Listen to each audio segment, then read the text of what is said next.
So, good day mga ka-TJ. It's me again, Nelcabs Bisitigan. So, mag-assemble tayo ng ah ano, sniper type na toy gun. Butin powered po siya. So, ito po. So, unahin natin. Ito yung kabuuan sa unit pag walang scope, walang butin, at walang barrel, at walang bat. So, ganito. Pero pag mabuo na ito, maganda tignan. So, unahin natin dito sa bat. So,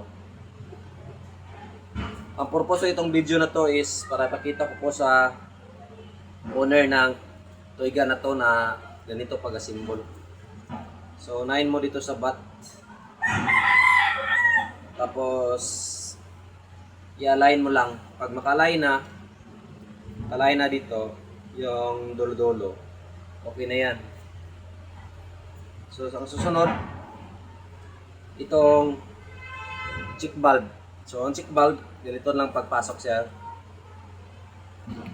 Itong check valve, may tiplon na po siya. Lagay mo lang dyan. So, dito ka lang mahigpit.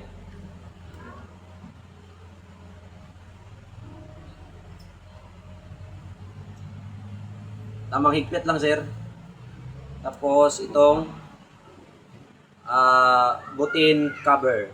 So, cover po ito siya ng butin para hindi makita yung butin natin. So, ganyan lang. Pasok mo lang, tulak mo lang ng malakas. So, yan.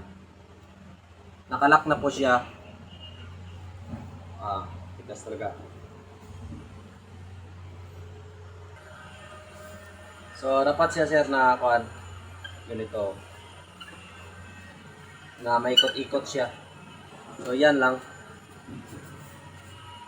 So, sa pagtanggal naman ito, sir. Pagtanggal dito, yan yung lang dito. Silbi, yan ang, ganyan mo lang. Yan. Kasi nakalock siya dito. So, yan po yung, ano niya, lock. Itong lock niya. So, yun lang. Pagpapasok naman, ganyan lang. So, dapat makaikot-ikot yan. So, yan. Saka itong barrel. So, itong barrel niya is 22 inches. So, ganyan lang paglagay. So, dito, 40mm ito. At nilagyan natin ng butas-butas para maganda tignan. So, maganda naman talaga yung pinalalabasan. So, ang paghigpit nito, sir, dapat na ano siya dito talaga, oh. May level siya. Dapat na hindi nakaganyan. Dapat na nakapag-ana mo ng mahigpit na. So, yan na po, yun. So, 8mm steel ball yung bala nito. Saka ito naman yung butin canister. So, ang butin canister, pag reflex, ganyan mo lang.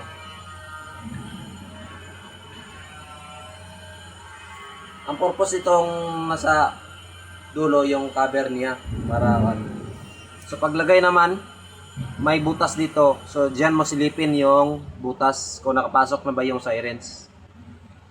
Pag nakapasok na,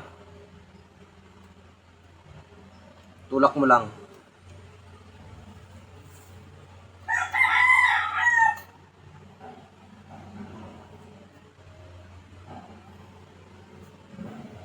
So, yun itong scope na inano ni sir ay big scope. So, mas maganda ito kasi pag sniper type yung laruan natin. Big scope.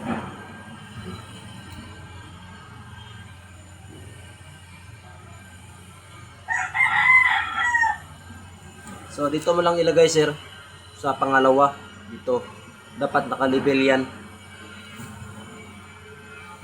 Itong mount niya ito mount naka-level doon sa kanal sa pangalawa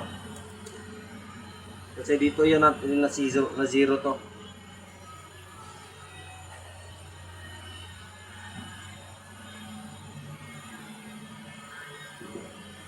Dapat na level talaga Yung level na level. So, ipitan mo lang gamit ito.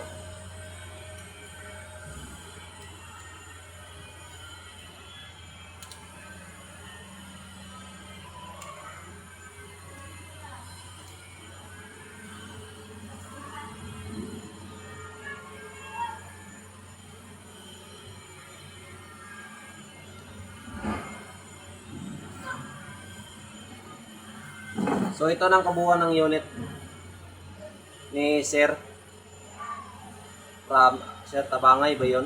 From Palawan. So, may mga design yan. So, may kabitan ng bipod dito. May forward grip. May kabitan ng laser. Magkabila yan. Plus light. Pwede sa plus light, pwede sa laser. Magkabilaan. 8mm steel ball yung bala. So, hindi pa natin ma-test fire ngayon. Pero na-zero na po ito. Kasi na-weak yung natin, igniter. Hindi ako nakabili. So, bukas pa siguro. So, yung igniter niya is madali naman palitan. So, ganyan lang oh. Tulak mo lang yung paibabaw yung trigger. Saka ilagay mo yung igniter. So, ito yung tradisyon. Yung design sa mga kon ko. So, medyo weak na talaga tong ano.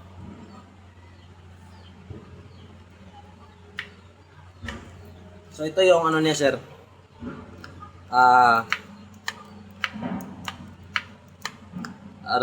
Ano ba tawag niyan? Bolt action. Slide bolt action. Try natin kung puputok ba. Si weak na siya yung ano niya. Hindi talaga puputok. Kasi weak na yung ano na igniter. Bilan pa natin. Pero ito, naka-zero na po ito. Sa ano, 15 meters po yung na-zeroan ito.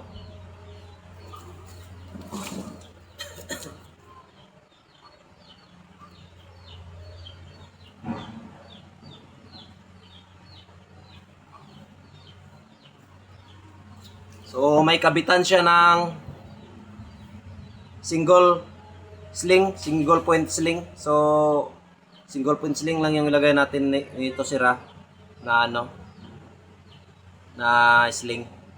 Kasi ito lang yung nilagay natin kasi wala tayong malagyan dito sa ano. So, dito na lang. So, mas okay naman single point sling. Ganyan laman ng yan.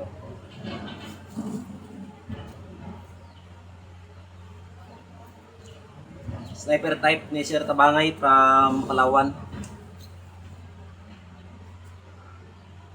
So, bala niya 8mm steel ball.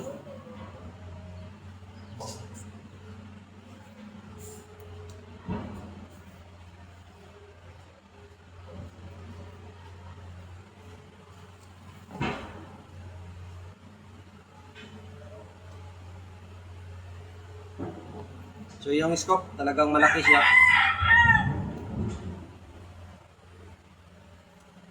So, try natin lagyan ng bipod at saka laser para makita nyo.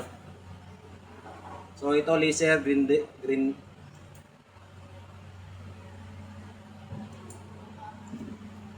at saka bipod. Try natin lagyan.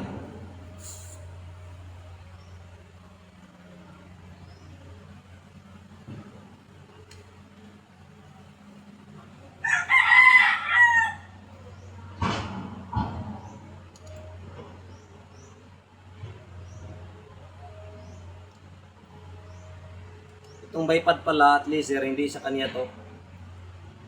Lagyan lang natin para makita niyo kung anong itsura.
So ito pa lang itsura pag may bipod at laser.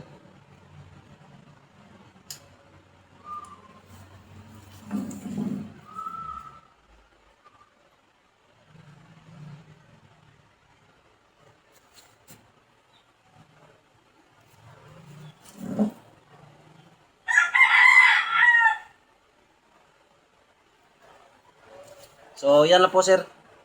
Yan lang po mga ka-TG.